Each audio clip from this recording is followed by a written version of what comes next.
Hello everyone and welcome to another FPL video on the channel. In this video I'll be revealing my game week 3 team as well as any moves that I have made and my feelings towards this game week. So let's get into the video. So let's begin with my transfer moves. I have made 3 transfers in this game week, beginning with Robertson out for Rico Henry. Now, you may be questioning the decision as, Robertson has Manchester United on Monday, but I don't like the way Liverpool started the season. I already have Trent anyway, so doubling up on Liverpool's defence, I'm not too sure about anymore. They could easily get a clean sheet against Man United and then go and get one against Bournemouth, but for 7 million plus the 7.5 million I'm spending on Trent, I'm not convinced at the minute, especially if Nat Phillips continues to play and the midfielders are out injured. They look a much weaker side. But for Rico Henry's side of view, I think Brentford have looked very good at the start of the season. They've got excellent fixtures coming up, and at 4.5 million, he looks a solid option to spend money elsewhere. So the next move I have made is Bailey out for Pascal Gross. Now, Bailey has been on the radar to go out, for the past couple weeks. He started off blanking, then he started on the bench in the second game week. So, it was a punt, it was a hype punt that a lot of people got into. He looked good in pre-season, but it hasn't worked out.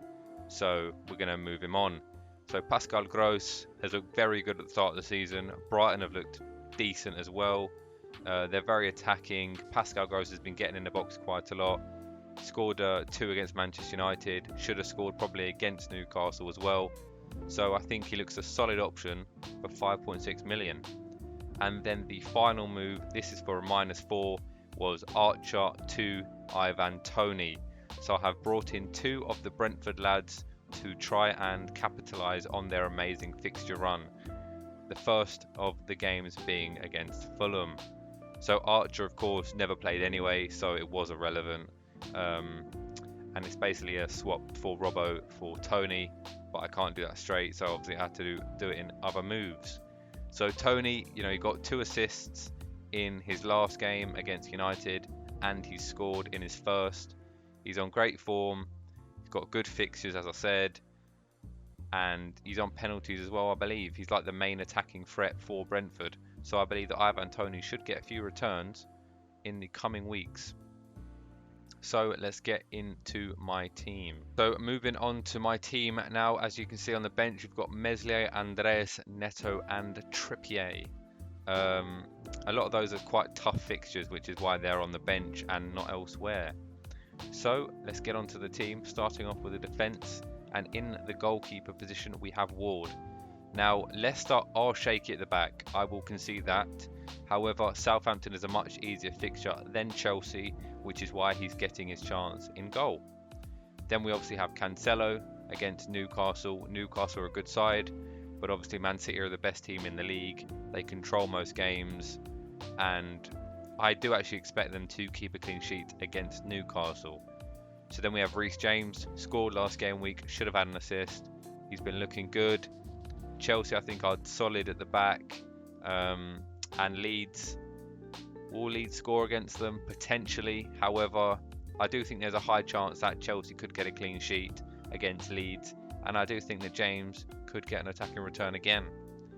So then, of course, we have Rico Henry, the one that I just brought in. First game week is against Fulham.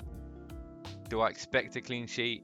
Not 100%, no, but it is a good fixture, and Brentford look very good to start off the season. So then we have Trent Alexander-Arnold against Manchester United, the remaining Liverpool defender. Of course, I got rid of Robertson, but I have to keep Trent because I think he's such an attacking threat.